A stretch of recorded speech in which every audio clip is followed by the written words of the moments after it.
महाराष्ट्र के one मंत्री गणेश नाइक ने शुक्रवार को नवी मुंबई में विभिन्न निर्माणाधीन विकास परियोजनाओं का निरीक्षण किया। इस दौरान उन्होंने विश्वास व्यक्त किया कि ये सभी परियोजनाएं नवी मुंबई की प्रतिष्ठा और विकास को नई ऊंचाई तक ले जाएंगी। उन्होंने अधिकारियों को सभी कार्य उच्च गुणवत्ता और निर्धारित समय सीमा में पूरा करने के निर्देश दिए।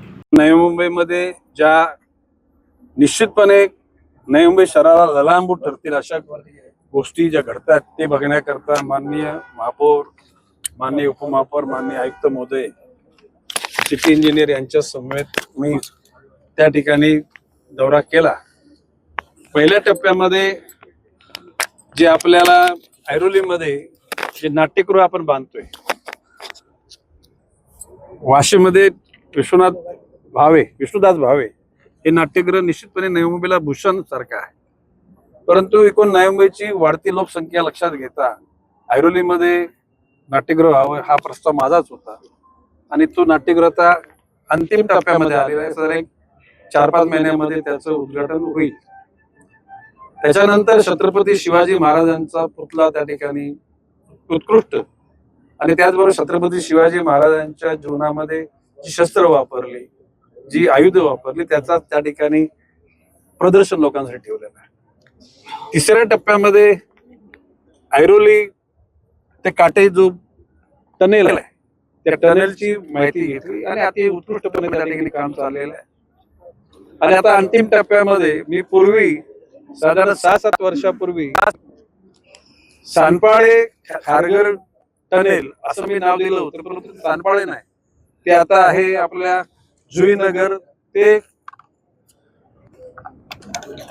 खारघर आणि अतिशय उत्कृष्टपणे त्या ठिकाणी काम चाललंय। मी राज्याचा मंत्री म्हणून मी त्या कॉन्ट्रॅक्टरच्या आणि सिडकोच्या माध्यमातून एक काम होतंय। थोडं काम उशीर झालं तरी चालेल, परंतु कुठल्याही माणसाला इजा होता कामा नये, एखाद्याचा जीव जाता कामा नये, अशा सर्व गोष्टीची काळजी घेऊन त्या ठिकाणी काम करा। आणि आता आजवर त्यांनी जे काम केले त्याच्यामध्ये कुठल्याही प्रकारची कोणाला जखम सुद्धा झालेली नाही अशी माहिती मला मिळाली आणि हे निश्चितपणे योग्य आहे।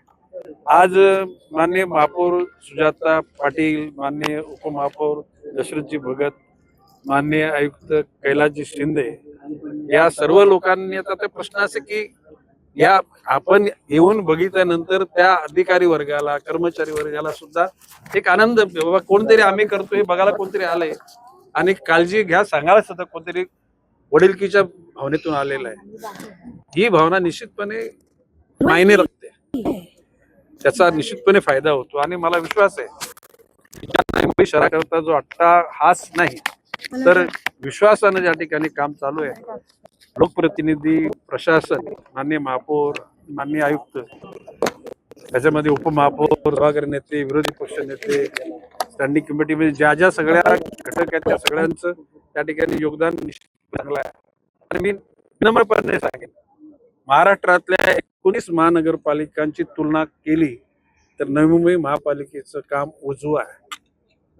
या ठिकाणी लोकप्रतिनिधी सुद्धा जागृत आहेत, म्हणजे दुसरीकडचे झोपलेत असं माझं म्हणणं नाही, परंतु टू द पॉइंट इथले लोकप्रतिनिधी आहेत आणि प्रशासन सुद्धा लोकप्रतिनिधी आणि जनतेच्या इच्छा आकांक्षाला पूर्ती देण्याकरता काम करत आहे। या गोष्टीचा मला आनंद आहे। वनमंत्री झाल्यानंतर इतर जी समस्या असो त्यावर ते तोडगा निघेल असं एकूण वाटतं तुम्हाला? नाही, एक बाब अशी आहे की सर्वसाधारण माणसाच्या अधिकाराला मर्यादा असतात।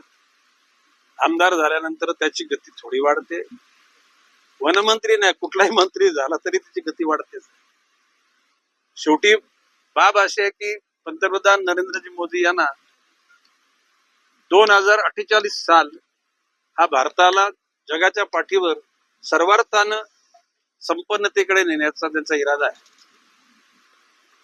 त्यांनी त्या अनुषंगानं जी साथ घातली, अतिशय भावुक साथ घातली की एक पेड़ अपने माँ के नाम, या त्यांच्या अपील त्यांनी केल्यानंतर भारतातल्या सर्व राज्यांनी त्याचं गांभीर्य लक्षात घेतलं आणि राज्याचे मुख्यमंत्री देवेंद्रजी फडणवीस यांनी तर सुरुवातीला टप्प्यामध्ये वन विभागामार्फत 200 कोटी झालं, नंतर देवेंद्रजी बोलले आता 300 कोटी लावायचं आणि त्याचं नियोजन आम्ही केलेलं। साधारणपणे 15-20 दिवसानंतर वन विभागाची वाटचाल हे पुस्तक माझ्या संकल्पनेमधून तयार झालेले ते सर्व म्हणजे मुख्यमंत्री महोदय, दोन्ही उपमुख्यमंत्री महोदय, सगळे मंत्री मंडळाचे सदस्य, आमदार, माननीय खासदार, महापौर, ग्रामपंचायत नगराध्यक्ष, ग्रामपंचायत सरपंचापर्यंत आणि मला म्हणते ऑनलाईन तर ते ग्रामपंचायत सदस्यापर्यंत पोहोचलं पाहिजे. कारण आता हे ग्लोबल वॉर्मिंग हा शब्द अल्गोर तत्कालीन अमेरिकेचे उपाध्यक्ष आणि जो 2000 साधारणपणे 10च्या सुमारास काढला होता. परंतु त्या कालखंडात उष्णता वाढते आणि बोललं होतं त्याला हजारांपैकी एक माणसाला सुद्धा उष्णता वाढते काय हे समजत नव्हतं. परंतु आता अवेअरनेस जागरूकता एवढी वाढली की प्रत्येकाला त्याची चिंता वाटायला लागली.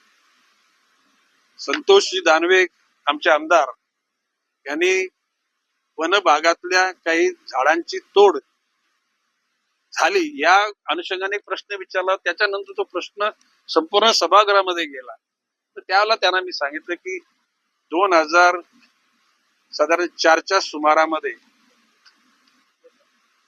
देशाचे पंतप्रधान मनमोहन सिंग साहेब असताना त्याला त्यांना एक मी पुस्तक रूपानं एक पत्र दिलं होतं. त्याचं टायटल होतं global warming to global cooling. म्हणजे वैश्विक ही जी उष्णता वाढते याच्यामुळे संतुलन पर्यावरणाचं बिघडलेलं आहे. आता ज्याला पालघर जिल्ह्यामध्ये 2दा ढगफुटी झाली 5 दिवसाच्या अंतरामध्ये, तर त्या लोकांनी मला सांगितलं की इथे पुढून डोंगरातून पाणी नाही आलं, अख्खा ढगच आमच्या गावावर कोसळलं. आणि हे जर थांबवायचं असेल तर सर्वांनी म्हणजे आणि आज मला या गोष्टीचा आनंद तलाठी, नगरपालिकेचा सफाई कर्मचाऱ्यापासून तर सगळ्या आयुक्तापर्यंत महापौरांपर्यंत सर्व आमदार खासदार अतिशय जागृत आणि they are concern with it. त्या ठिकाणी आशिष देशमुख नावाचे विदर्भात एक आमदार आहेत. त्यांनी सांगितलं माझे आमदार फंडात ते 10% वन विभागाला वरते करा. आणि सगळ्यांचाच रोष तसाच राहिला. आता एकूणच वन विभागाची वाटचाल हे जे पुस्तक येणार त्याच्यामध्ये कार्बन क्रेडिटच्या माध्यमातून काही हजार कोटी रुपये वन विभागाकडे येतील. वन विभागाच्या अनुषंगाने आम्ही बॉन्ड काढतो, इथून पैसे येतील. प्रत्येक खात्यातून काही टक्के रक्कम वन विभागाला द्यावी अशा प्रकारची धोरणच आहे. आणि सर्वोच्च न्यायालय, केंद्रीय म्हणजे माननीय पंतप्रधान, माननीय मुख्यमंत्री या बाबतीमध्ये अतिशय सतर्क आहे. आणि माझं म्हणणं आहे की आता आपण सुरुवात केली तर येणाऱ्या 200-300 वर्षानंतर पूर्वी आपण जे वर्णन जे पृथ्वीचं आपण ऐकलेलं आहे, सुजलाम सुफलाम मलयज शीतलाम सस्यश्यामलम मातरम वंदे मातरम. मातृभूमीला वंदन म्हणजे उद्याला रशियामधला माणूस तिला वंदन करेल, भारतातला करेल, पाकिस्तानमधला करेल, बांगलादेश मधला, नेपाळचा. मातृभूमी सगळ्यांचीच आहे. आणि या वसुंधरेचं जुनपण आणणं याच्यामध्ये भाव्या पिढ्यांचा एक सुरक्षितता त्या ठिकाणी आपण निर्माण करीत आहोत. आज उष्णतेनं युरोपमध्ये तर रस्ते मेल्ट झाले. आणि जर का हे जर याची जर जाण आपण न घेता जर असे बेधुंद वागलो तर मनुष्य प्राणी कशाला कुठलाच प्राणी या पृथ्वीवर राहील की नाही शंका आहे. आणि ती वसुंधरा म्हणजे ते पृथ्वीचं एकूण बायोडायव्हर्सिटी ही टिकवण्याकरता आपल्या सगळ्यांनाच प्रयत्न करा. आणि मला या गोष्टीचा आनंद आहे. सुदैवानं मी 2दा वनमंत्री झालो, त्यावेळेला तेवढं कमी गंभीर नव्हतो. परंतु आता ह्या टेन्युअर मध्ये वन विभागाची जबाबदारी किती महत्वाची आहे. आणि सुदैवानं माननीय मुख्यमंत्री महोदयांनी मँग्रोव्ह पासून समृद्धी महामार्ग, Mumbai Ahmedabad road, Mumbai Pune road, Mumbai Goa road ज्या ज्या ठिकाणी हायवेच्या मधोमध आणि दोन्ही बाजूला झाडं लावण्याची जबाबदारी वन विभागाला दिलेली आहे. आणि सोशल फॉरेस्ट्री सामाजिक वनीकरणाच्या माध्यमातून ते तयार एवढी झाडं निर्माण करण्यासाठी टिश्यू कल्चरच्या लॅब आम्ही करण्याचं मीच निर्देश दिले. आपल्या कोकणासाठी शहापूर मुक्कामी 50 कोटीची एक टिश्यू कल्चरची लॅब होते. पुण्याला पश्चिम महाराष्ट्राकरता, छत्रपती संभाजीनगर मध्ये मराठवाड्याकरता, नागपूर मुक्कामी विदर्भाकरता आणि जळगाव मुक्कामी खानदेशाकरता.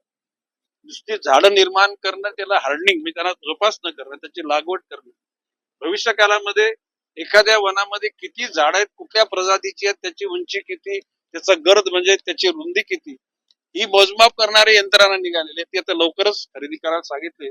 36 जिल्ह्यांकरता उद्याला 100 म्हणजे साधारणपणे 1.5 ते 2 कोटी रुपये त्या मशीनची किंमत आहे. ग्लोबली त्याचं टेंडर काढून तशा प्रकारची यंत्रणा त्या ठिकाणी निर्माण करायचं ठरवलेलं आहे. आता तुम्ही स्पेनला मध्ये वनवा लागला, विस्ता विजत नव्हता आणि म्हणून यशस्वी आग लागू नये म्हणून प्रयत्नशील असलेल्या देशांची अभ्यास दौरा करा. आग लागल्यानंतर यशस्वीरित्या विझवणाऱ्या देशांचा दौरा करा आणि भविष्य काळामध्ये वन विभागाचा काल परवा म्हणजे वन विभागाचे काही कर्मचारी आगीच्या झोतात येऊन तिथे मृत्युमुखी होतात. तर वन कर्मचारी वन अधिकारी त्यांचं प्रोटेक्शन, फायर प्रिव्हेन्शन म्हणजे आग विझवण्याकरता हेलिकॉप्टर, विमानं याची सुद्धा तरतूद केली जाईल, जेणेकरून टू द पॉइंट या ठिकाणी काम केलं जाईल. ते पुस्तक मी तुम्हाला प्रत्येकाला तुमची सगळ्यांची यादी मला द्या, म्हणजे प्रिंट मीडिया, इलेक्ट्रॉनिक मीडिया आणि सोशल मीडिया त्या प्रत्येकाला एक पुस्तक मी त्या ठिकाणी देईन. आणि एकूण जी प्रगती होते, माननीय पंतप्रधान नरेंद्रजी मोदी, माननीय मुख्यमंत्री देवेंद्रजी फडणवीस याच्याकडे मी मंत्री म्हणून मी समाधान. CEN न्यूज देश प्रदेश की ताजा तरीन खबरों के लिए CEN न्यूज को सब्सक्राइब करें और रहें पल पल की खबर से हर पल बाखबर।